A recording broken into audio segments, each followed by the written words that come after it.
épreuves de baccalauréat unique session 2017 sur l'ensemble du territoire national. Ils sont plus de 95 196 candidats, dont 34 508 filles, toutes options confondues.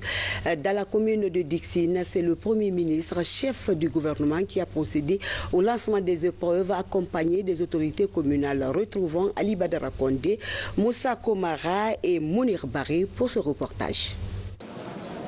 C'est dans une atmosphère calme que les candidats du baccalauréat unique session 2017 ont abordé ce matin les premières épreuves.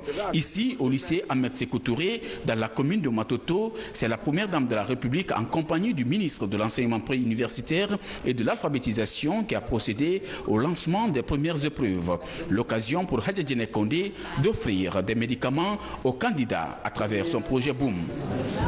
C'est un projet de la Fondation Prosme depuis l'année 2012 en collaboration avec les laboratoires du médicament en France et Synergie africaine des premières dames. Donc le projet il consiste à ce que les citoyens utilisent à bon escient les médicaments. Ce matin, nous sommes là pour encourager les enfants. Pour lancer donc les épreuves du baccalauréat 2017 en Guinée. Donc je le disais que le niveau de développement d'un pays se mesure à sa santé et à son éducation.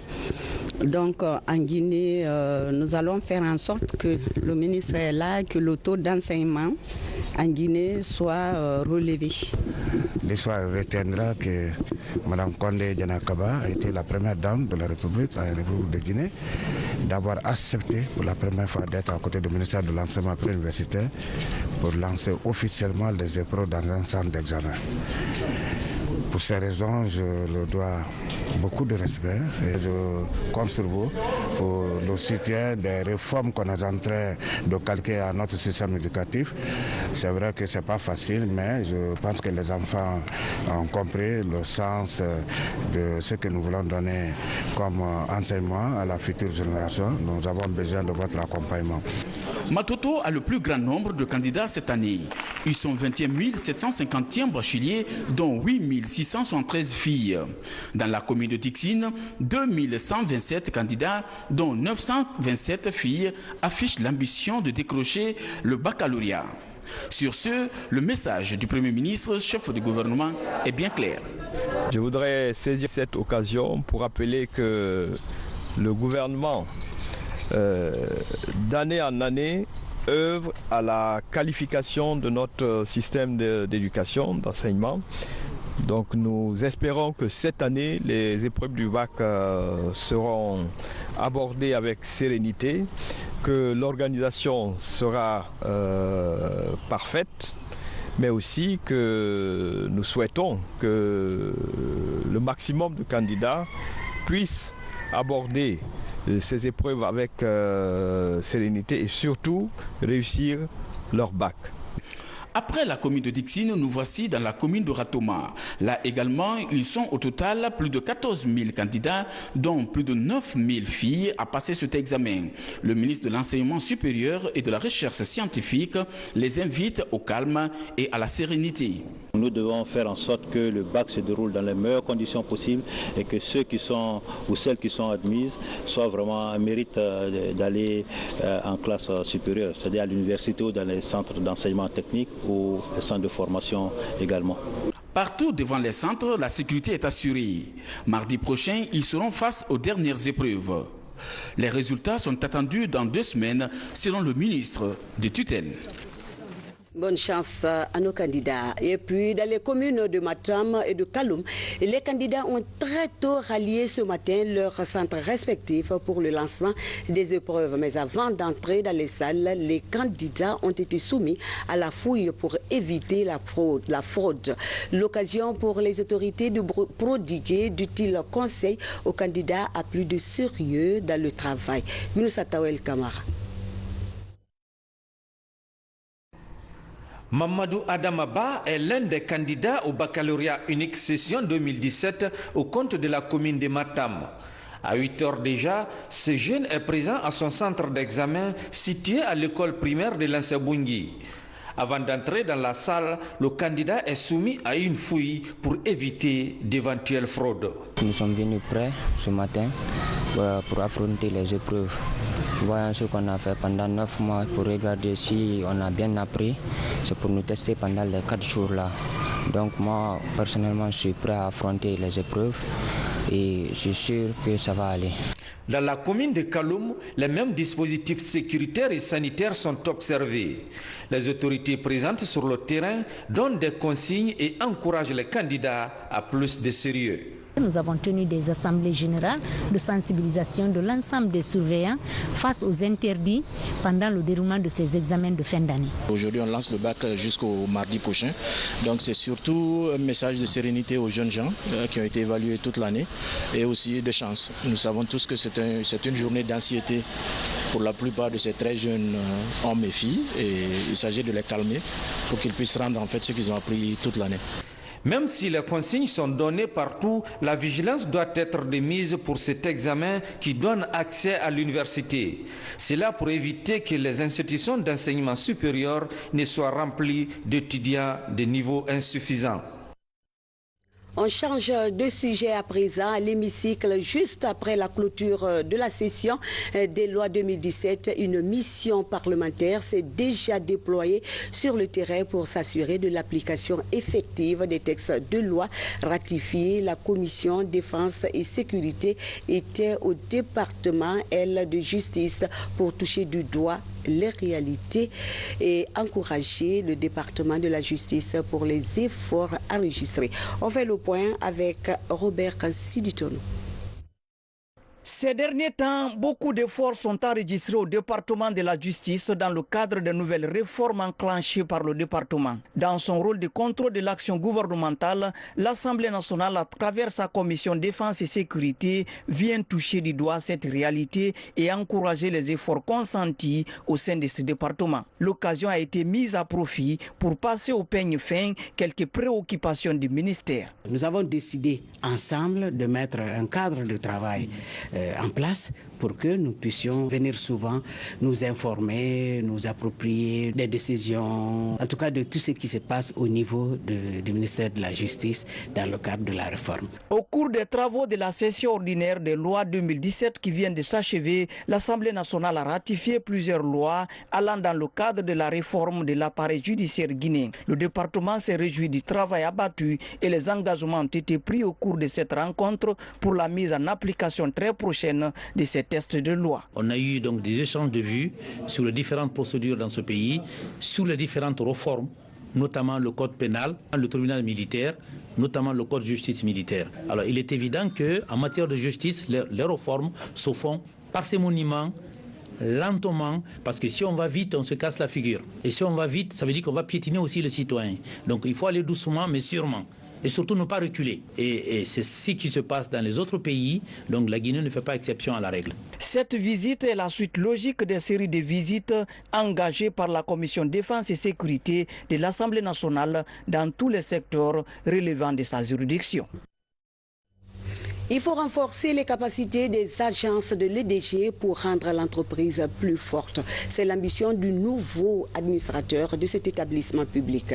Il l'a fait savoir lors de sa première rencontre avec les différents responsables de zones de EDG dans la ville de Conakry. Les explications de Nabi Kamara, suivez.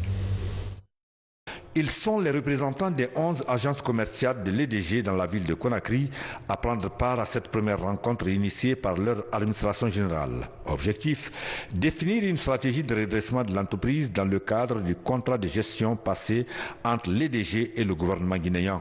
Une occasion ultime pour ces hommes de terrain de poser les problèmes auxquels ils sont quotidiennement confrontés dans l'accomplissement de leur mission.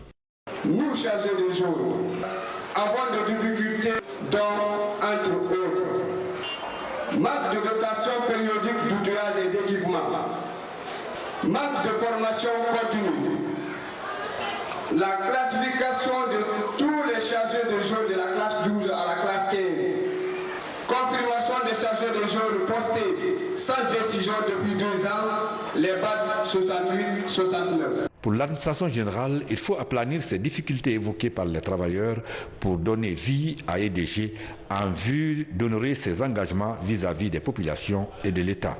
Je suis conscient de certains manques de moyens. Nous allons faire tout ce qui est nécessaire pour renforcer les moyens matériels et aussi les moyens humains dans certains cas lorsqu'il y a une faiblesse au niveau de capacité humaine au niveau de certains territoires.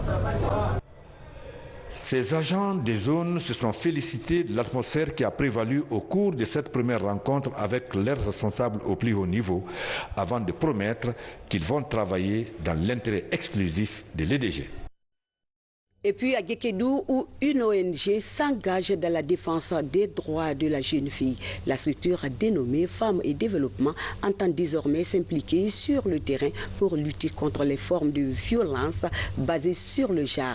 L'association a lancé récemment ses activités dans la ville. C'est un reportage de Bernard Tonguilou.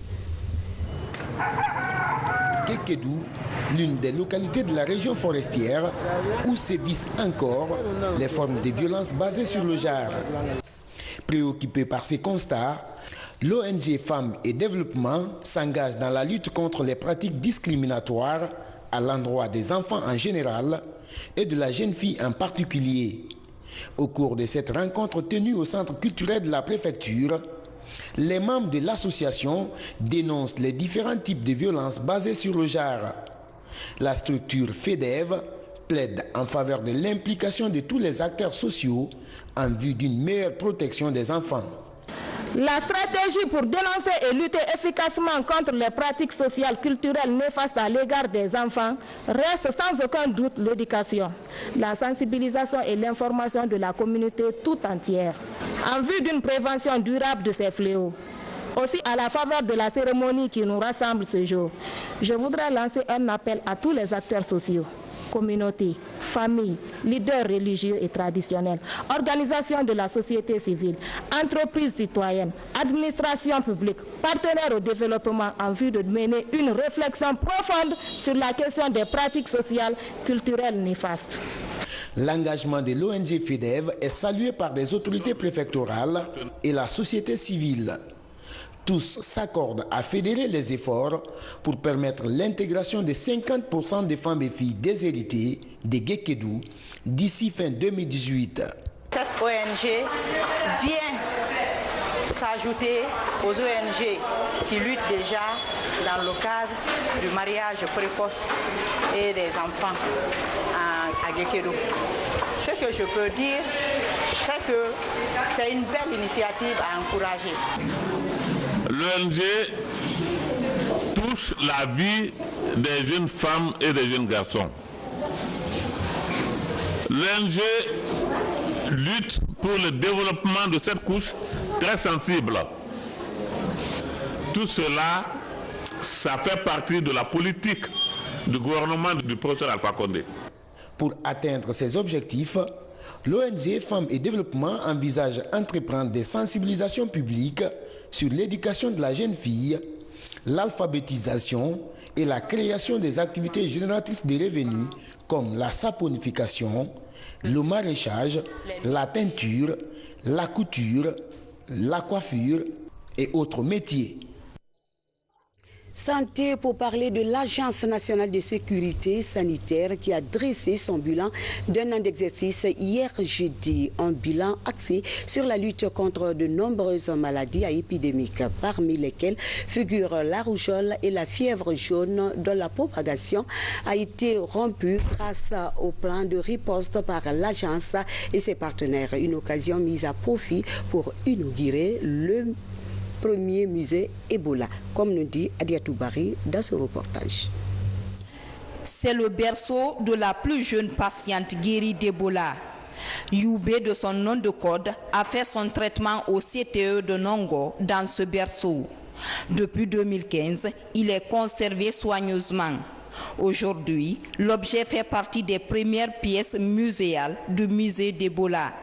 Dans cet espace, des combinaisons de protection individuelle qui ont servi à lutter contre l'épidémie, des tableaux contenant les premières déclarations et plusieurs autres œuvres d'art utilisées pendant la crise sanitaire sont exposées. Une bibliothèque contenant tous les documents relatant le passage de l'épidémie d'Ebola dans le pays est aussi ouverte. Il faut qu'on quitte la tradition orale vers des traditions sonores et des traditions écrites. Donc c'est cette idée qui a inspiré avant que Dieu nous rappelle à l'ordre pour qu'on laisse des traces pour les générations futures. Et dans cette perspective, nous avons été accompagnés par beaucoup de partenaires et donc on a cru de créer une bibliothèque et aussi ce musée que vous avez eu l'honneur de visiter aujourd'hui, que sauf après nous et pendant qu'on est là encore, que les jeunes générations et les gens qui viennent, qui n'étaient pas dans la riposte, puissent savoir qu'est-ce qui s'est réellement passé. Nous avons assisté à l'inauguration de la bibliothèque et aussi du musée de Ebola. C'est des initiatives que le directeur de l'agence a eues, mais qui sont de bonnes choses. C'est déjà un début, mais il faudra que ce soit complété par des structures beaucoup plus grandes. Ces deux espaces inaugurés sont au compte du bilan de 12 mois d'exercice de l'Agence nationale de sécurité sanitaire présenté aux partenaires. L'agence a aussi rappelé les 3 maladies à potentiel épidémique qu'elle a jugulées grâce aux stratégies de dépistage précoce et de riposte menées par ses équipes de terrain. Même si le bilan est reluisant, des initiatives sont à entreprendre pour améliorer son fonctionnement. Un organe qui est très important pour nous et qui pèse sur nos décisions de service, qui est le conseil d'administration et le comité consultatif qui ne sont pas encore mis en place. Donc l'agence a pour défi, premièrement, de poursuivre à mettre en place la surveillance à base communautaire pour qu'on réduise les délais de transmission de nos données et les délais de réactivité. Et deuxièmement, nous voulons mettre des centres d'opération d'urgence. Toutes les préfectures doivent avoir leur numéro d'alerte accessible à la population pour que dès qu'il y a plus de 2 décès regroupés en même temps, que ce numéro-là puisse être appelé et alerter nos équipes d'intervention afin que nous puissions détecter les épidémies naissantes et les circonscrire. L'Agence nationale de sécurité sanitaire est créée par décret présidentiel en juillet 2016. L'institution remplace la coordination nationale de lutte contre Ebola. Sa mission, préserver les acquis en matière de surveillance et de réponse aux urgences sanitaires. Avant la fin de cette année, elle compte renforcer ses capacités opérationnelles à travers la mise en place des équipes préfectorales d'alerte et de réponse aux épidémies.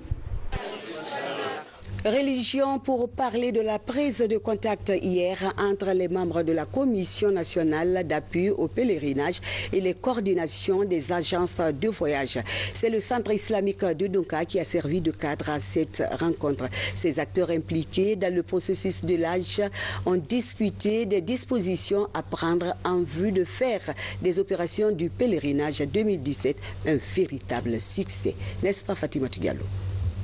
Nous sommes à 1 mois du départ des pèlerins pour la Mecque. La commission d'appui au pèlerinage rencontre les acteurs impliqués dans le processus du Hajj. Les discussions portent sur le quota accordé à la Guinée pour le Hajj 2017. Le nombre de pèlerins doit être donné par les 3 coordinations des agences de voyage avant le paiement de la première facture. Les grandes lignes, c'était d'abord de venir se concerter pour savoir à date combien de pèlerins ont été enregistrés. Non seulement au niveau du secrétariat général et au niveau des agences privées. Jusqu'à cette date-là, on a pu recruter combien de pèlerins. C'était de savoir ça d'abord. Ça c'est un. Deuxième problème, il faut qu'on détermine maintenant le quota. L'Arabie Saoudite nous a accordé 9 000 pèlerins, 3 000 pour le cigare et 6 000 pèlerins pour les agences privées. Est-ce que nous sommes capables cette année, avec l'allure que nous avons constatée, d'effectuer quand même que les 9 000 pèlerins fassent le déplacement cette année? Alors, c'était le point de discussion entre nous et les agences privées pour que d'ici une semaine au plus tard, on envoie une lettre en Arabie Saoudite pour leur dire que non, cette année, voilà ce qu'on est capable d'enregistrer. Et à date, je vous dirais que déjà nous, on a annoncé déjà au public ici qu'on ne peut pas avoir les 3000 pèlerins. Je veux parler des pèlerins des structures des affaires religieuses. Une des nouveautés de cette année, c'est la présence du ministère des Télécommunications et de l'économie numérique dans la Commission nationale d'appui au pèlerinage.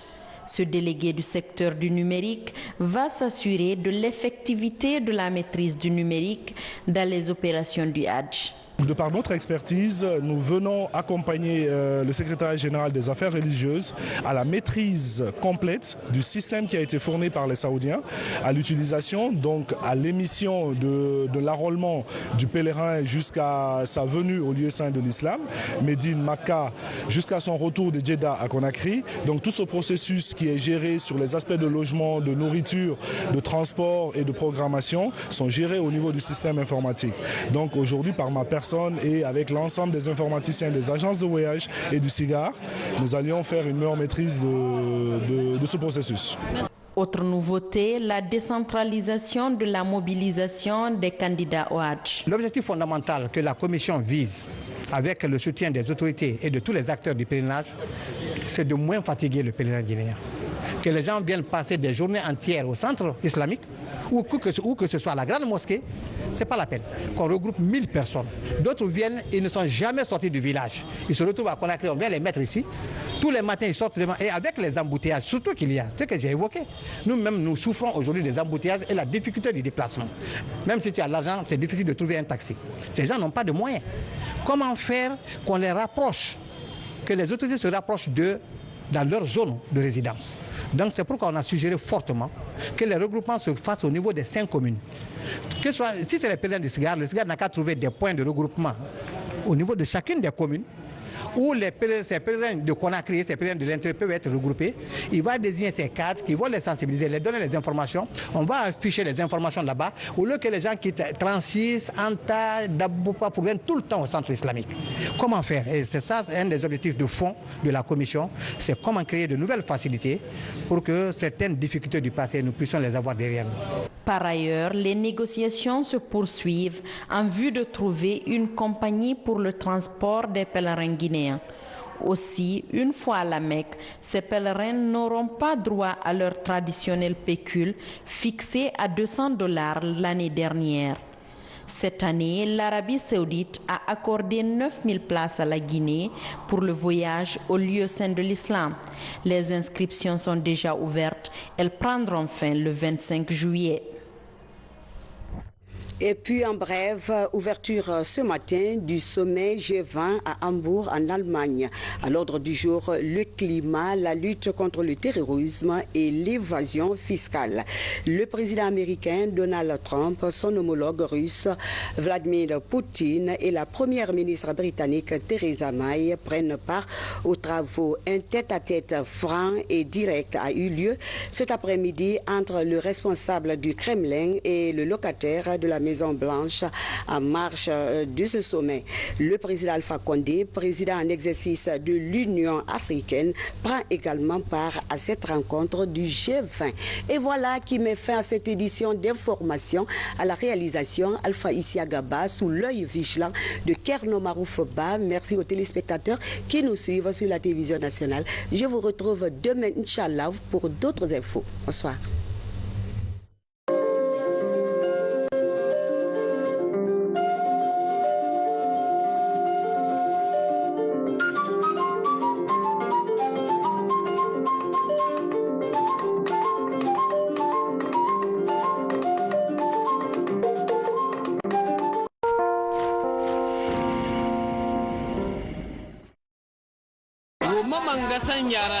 na kuli miliyar be